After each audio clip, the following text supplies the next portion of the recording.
The following text is taken from the STV News website, from the 16th of May, 2025, written by Danielle Van Reenen, and entitled Flamingo Land Resort receives approval from Scottish Government.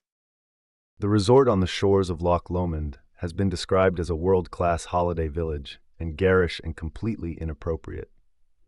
The controversial Flamingo Land Resort proposals have been granted approval by the Scottish Government. The Scottish Government reporter gave the multi-million-pound water park development for the banks of Loch Lomond planning permission in principle on Friday. In other words, Flamingo Land will be allowed to proceed to the next stage of planning and scrutiny and reach an agreement with the Loch Lomond and the Trossachs National Park Authority, which rejected the proposals last year. Woodland Trust Scotland's policy and advocacy manager Simon Ritchie said the trust is utterly dismayed by the news on Friday. The loss of ancient woodland to a development anywhere is shameful. To see it destroyed in a national park beggars belief. This proposal contravenes multiple regulations and sparked vast opposition locally and nationally.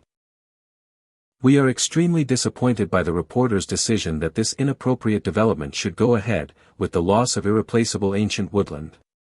Heather Reid, convener of the National Park Authority, said the decision is deeply disappointing after its board unanimously rejected the application. We acknowledge the notification from the Scottish Government reporter that he is minded to allow the appeal and grant planning permission in principle for the Lomond Banks tourism development in Bala, she said.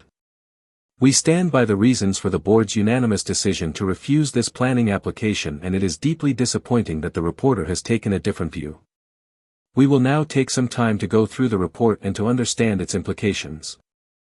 More than 150,000 people previously objected to the development of the Flamingo Land Waterpark on the banks of Loch Lomond. It was also formally branded the most unpopular planning application in history by the Scottish Greens. Jim Patterson, development director for Lomond Banks, said the proposals have been informed by more than 2 years of positive engagement with local communities and stakeholders.